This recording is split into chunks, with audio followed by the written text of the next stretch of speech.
ಮತ್ತೊಂದು breaking news ಇದೆ. ವಾರಸ್ದಾರ ಅನ್ನುವಂತಹ ಧಾರಾವಾಹಿ ಪ್ರಸಾರ ಆಗ್ತಾ ಇತ್ತು ಕಿರುತೆರೆಯಲ್ಲಿ. ಇದೀಗ ಚಿತ್ರೀಕರಣದ ಬಾಡಿಗೆ ಹಣದ ಬಾಕಿ ಪ್ರಕರಣ ಕೂಡ ಈ ಹಿಂದೆ ನಡೆದಿತ್ತು. ಸೊ ಅದಕ್ಕೆ ಸಂಬಂಧಪಟ್ಟ ಹಾಗೆ ಒಂದು ಮಾಹಿತಿ ಲಭ್ಯ ಆಗಿದೆ. ಕಿಚ್ಚ ಸುದೀಪ್ ಮೇಲಿನ ಕೇಸನ್ನು ವಾಪಸ್ ಪಡಿಬೇಕು ಅಂತ ಧಮಕಿ ಹಾಕಿದ್ದಾರೆ ಅನ್ನುವಂಥ ಆರೋಪ ಈಗ ಎದುರಾಗಿದೆ.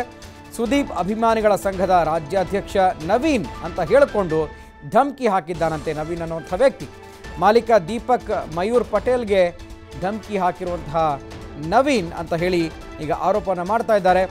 ವಾರಸ್ದಾರ ಧಾರಾವಾಹಿ ಚಿತ್ರೀಕರಣದ ಬಾಡಿಗೆ ಹಣ ಹಾಕಿ ಅಂತ ಹೇಳಿದ್ರೆ ಇನ್ನೂ ಕೂಡ ಹಾಕಿಲ್ಲ. ಅದರ ಬಾಕಿ ಸಂಬಂಧ ದಾಖಲಾಗಿದ್ದಂಥ ಕೇಸ್ ಈ ಹಿಂದೆ ಕೂಡ ಅದರ ಬಗ್ಗೆ ಸ್ಪಷ್ಟನೆಯನ್ನು ಕೊಡಲಾಗಿತ್ತು. ಮಲ್ಲಂದೂರು ಪೊಲೀಸ್ ಠಾಣೆಯಲ್ಲಿ ನವೀನ್ ವಿಚಾರಣೆ ಕೂಡ ನಡೆದಿದೆ. ಸೊ ಈಗ ಈ ಒಂದು ಪ್ರಕರಣ ಮತ್ತೊಮ್ಮೆ ಜೀವವನ್ನು ಪಡ್ಕೊಳ್ತಾ ಇದೆ. ವಾರಸ್ದಾರ ಅನ್ನುವಂತಹ ಧಾರಾವಾಹಿ ಕಿರುತೆರೆಯಲ್ಲಿ ಪ್ರಸಾರ ಆಗ್ತಾ ಇತ್ತು. ಅದಕ್ಕೆ ಮನೆಯನ್ನು ಏನು ಬಾಡಿಗೆಗೆ ತಗೊಂಡಿರ್ತಾರೆ ಅದರ ಹಣ ಹಾಕಿಲ್ಲ, ನಮಗೆ ಮೋಸ ಮಾಡಿದ್ದಾರೆ. ಸೊ ಎಲ್ಲೋ ಅಡ್ವಾನ್ಸ್ ಮಾಡಿ ಸ್ವಲ್ಪ ಸುಮ್ಮನೆ ಆಗಿದ್ದಾರೆ, ಮತ್ತು ಸಂಪೂರ್ಣ ಹಣ ಕೊಟ್ಟಿಲ್ಲ ನಮಗೆ. ಹಾಗೆಯೇ ಸುತ್ತಮುತ್ತ ಇದ್ದಂತಹ ಗಿಡಗಳೇನಾಗ್ಬೋದು, ಪರಿಸರಗಳೇನಾಗ್ಬೋದು, ಅದನ್ನೆಲ್ಲ ನಾಶ ಮಾಡಿದ್ದಾರೆ ಚಿತ್ರೀಕರಣದ ಟೈಮ್ನಲ್ಲಿ ಅಂತ ಆರೋಪ ಇತ್ತು. ಸೊ ಈಗ ಮತ್ತೆ ಧಮಕಿ ಹಾಕಿದ್ದಾರಂತೆ ದೀಪಕ್ ಮಯೂರ್ ಪಟೇಲ್ಗೆ. ಈ ಬಗ್ಗೆ ಮತ್ತೆ ಅವರು ಕಂಪ್ಲೇಂಟನ್ನು ಕೊಟ್ಟಿದ್ದಾರೆ.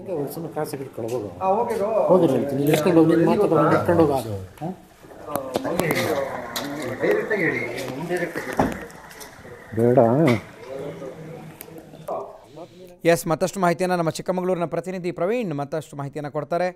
ಪ್ರವೀಣ್, ಸುದೀಪ್ ಅಭಿಮಾನಿಗಳ ಸಂಘದ ರಾಜ್ಯಾಧ್ಯಕ್ಷ ಅನ್ನೋ ಹೆಸರಿನಲ್ಲಿ ಧಮಕಿ ಬಂದಿದೆ ಅಂತ ಈಗ ಆರೋಪ ಮಾಡ್ತಾ ಇದ್ದಾರೆ ಆ ಒಂದು ಕಟ್ಟಡ ಮನೆಯ ಮಾಲೀಕರು. ಏನಿದೆ ಹೆಚ್ಚಿನ ಮಾಹಿತಿ ಇದ್ರ ಬಗ್ಗೆ? ಗುರುಪ್ರಸಾದ್, ಏನು ಅಂತಂದ್ರೆ ವಾರಸ್ದಾರ ಧಾರಾವಾಹಿಯ ಪ್ರಕರಣಕ್ಕೆ ಸಂಬಂಧಪಟ್ಟಂತೆ ಏನು ದಿನಕ್ಕೊಂದು ತಿರುವು ಪಡ್ಕೊಳ್ತಿರುವಂತದ್ದು. ಅದಕ್ಕೆ ಪ್ರಮುಖ ಕಾರಣ ಅಂತಂದ್ರೆ ಏನು ಹಿಂದೆ ಒಂದು ಕಳೆದ ವರ್ಷದ ಹಿಂದೆ ಏನು ಸುದೀಪ್ ಮತ್ತೆ ವಾರಸ್ದಾರ ಧಾರಾವಾಹಿಗೆ ಸಂಬಂಧಪಟ್ಟಂತೆ ನಿರ್ದೇಶಕರು ನಿರ್ಮಾಪಕರ ವಿರುದ್ಧ ಏನೋ ಪ್ರಕರಣವನ್ನ ದಾಖಲಿಸಿದ್ರು. ಆ ಪ್ರಕರಣ ಇದೀಗ ನ್ಯಾಯಾಲಯದಲ್ಲಿ ನಡೀತಾ ಇದೆ. ಆದ್ರೆ ಇದೀಗ ಸುದ್ದಿ ಆಗ್ತಿರೋದ್ ಕಾರಣ ಏನಂತಂದ್ರೆ ಆ ಅಭಿಮಾನಿಗಳ ಅಂದ್ರೆ ಸುದೀಪ್ ಅವರ ಅಭಿಮಾನಿಗಳ ಸಂಘದ ರಾಜ್ಯಾಧ್ಯಕ್ಷ ಅಂತ ಹೇಳ್ಕೊಂಡು ಏನೋ ಆ ಮನೆಯ ಮಾಲೀಕ ಏನೋ ಚಿಕ್ಕಮಗಳೂರಿನ ಮಲ್ಲಂದೂರು ಪೊಲೀಸ್ ಠಾಣೆಯಲ್ಲಿ ಪ್ರಕರಣವನ್ನ ದಾಖಲಿಸಿದಾರಲ್ಲ, ಆ ಪ್ರಕರಣವನ್ನು ವಾಪಸ್ ಪಡೆದಿದ್ರೆ ತಮ್ಮ ಅಭಿಮಾನಿಗಳ ಸಮೇತವಾಗಿ ನಿಮ್ಮ ಮನೆಗೆ ಬಂದು ಬುದ್ಧಿ ಕಲಿಸ್ತೀವಿ ಅಂತ ಬೆದರಿಕೆ ಹಾಕಿದ್ದಾರೆ, ಮತ್ತೆ ಜೀವ ಬೆದರಿಕೆ ಹಾಕಿದ್ದಾರೆ ಅಂತ ದೀಪಕ್ ಮಯೂರ್ ಪಟೇಲ್ ಏನು ಮನೆಯ ಮಾಲೀಕ ಏನೋ ಮನೆಯ ಒಂದು ಧಾರಾವಾಹಿಗೆ ಬಾಡಿಗೆ ಕೊಟ್ಟಿದ್ದಂತಹ ಮನೆಯ ಮಾಲೀಕ ಮಲ್ಲಂದೂರು ಪೊಲೀಸ್ ಠಾಣೆಯಲ್ಲಿ ದೂರನ್ನ ದಾಖಲಿಸಿದ್ರು. ಇದೀಗ ಇನ್ನು ನಿನ್ನೆ ಮಧ್ಯಾಹ್ನ 3 ಗಂಟೆ ಸುಮಾರಿಗೆ ಕಿಚ್ಚ ಸುದೀಪ್ ಅಭಿಮಾನಿಗಳ ಸಂಘದ ರಾಜ್ಯಾಧ್ಯಕ್ಷ ನವೀನ್ ಗೌಡ ಅವರನ್ನ ಇನ್ನು ಪೊಲೀಸ್ ಠಾಣೆಗೆ ಕರೆಸಿ ವಿಚಾರಣೆಯನ್ನ ಮಾಡಿದ್ದಾರೆ. ಜೊತೆಗೆ ಏನು ಅವರ ಬಳಿ ಒಂದು ಪತ್ರವನ್ನ ಬರೆಸಿಕೊಂಡು ಮುಂದೆ ಹೀಗಾಗದಂತೆ ಯಾವುದೇ ಕಾರಣಕ್ಕೂ ಅವರಿಗೆ ಬೆದರಿಕೆ ಬರಬಾರ್ದು ಅಂತ ಒಂದು ರಾಜಿ ಸಂಧಾನ ಮಾಡಿದ್ದಾರೆ ಅಂತ ಹೇಳಲಾಗ್ತಿದೆ. ಅದರ ಜೊತೆಗೆ ಮನೆಯ ಮಾಲೀಕ ಹೇಳ್ತಾ ಇರುವಂತದ್ದು ಪೊಲೀಸ್ ಠಾಣೆಯಲ್ಲಿ ಒಂದು ರೀತಿ ನಡ್ಕೊಂಡು ಮತ್ತೆ ಹೊರಗಡೆ ಬಂದ ಮೇಲೆ ನಿನಗೆ ತಕ್ಕನಾದ ಬುದ್ಧಿ ಕಲಿಸ್ತೀವಿ, ಇದೇ ಕೊನೆಯಲ್ಲ ಅಂತ ಮತ್ತೆ ಬೆದರಿಕೆ ಹಾಕಿದ್ದಾರೆ ಅಂತ ಮನೆಯ ಮಾಲೀಕ ದೀಪಕ್ ಮಯೂರ್ ಪಟೇಲ್ ಆರೋಪಿಸ್ತಿರುವಂತದ್ದು.